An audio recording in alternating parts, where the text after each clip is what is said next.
Hi, I'm Clever Ghoul, but you can call me Nikki. Welcome back to the channel. Now, I may be spooky every day, but since October is officially 45 days away, it's time to really kick off all the spooky crafts that you might want to do for Halloween. Lately, I've been seeing a lot of snake candle holders. I've seen them everywhere from home goods to anthropology, in different styles, whether they be more horizontal or more vertical. And I thought to myself, I bet I could make these. So this week, I'm going to teach you how to make this quickly and for a fraction of the cost. With all that being said, let's get into it. For materials, you'll need the following. Black metal candlesticks from Dollar Tree. I went with the slightly smaller 6.5-inch tall version. Rubber or plastic snakes, B7000 glue, masking tape, black satin spray paint. I used Krylon, gold eyeshadow, and Krylon satin finish. You should be able to get most of these items at the Dollar Tree. I have a really tiny Dollar Tree near me, so it doesn't have as much variety, but you might have a bigger one and you might be able to find the snakes and glue and other things there. So if you can, get everything there and it'll save you a lot of money. But if you can't, I would suggest going to your local craft store. If you want to use the items that I specifically used, I will have my affiliate links in the description box below, and I do earn a small commission, so thank you.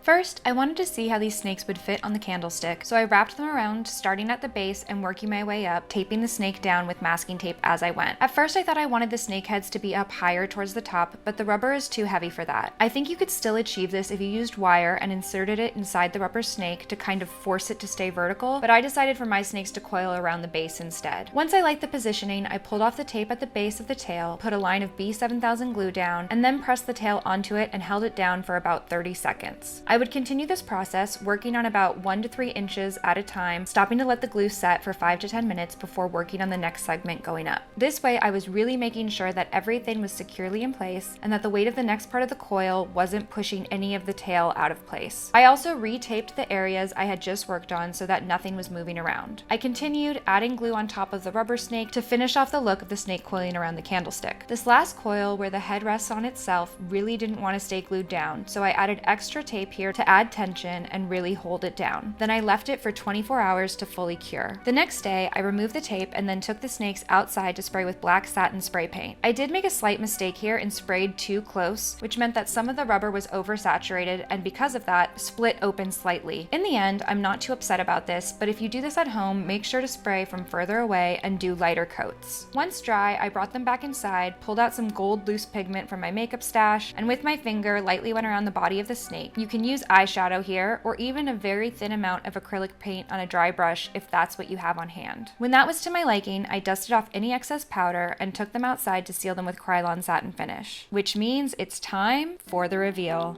Here they are. As you can see, the satin finish really dulled down that bright gold pigment, which doesn't bother me because sometimes I think super bright gold can look a little artificial. I also think that finish looks better with the cracks in the snakes to just add to a sort of banged up antique look, which I like. If you wanted to fix those cracks, I would recommend using some paper clay or air dry clay to fill in those spots and sculpt them to match the texture on the rubber snakes. Then you could paint with black acrylic paint and follow the rest of the tutorial the same way. Overall, I'm really pleased with how these turned out, and considering that a single candlestick like this in stores can be anywhere from $12 to $64, I'm really happy with mine. I had most of these items on hand, but I know that supplies can add up, so if you wanted to save a little, I think you could use black acrylic paint, super glue, and eyeshadow from the Dollar Tree, and then decide if you want to omit the satin sealer or not, which would bring your costs down significantly. Either way, I think this is a really fun and easy craft that has a lot of impact and is perfect for the upcoming season. Thank you so much for watching. Don't forget to like, comment, and subscribe, and I'll see you in the next one. Bye!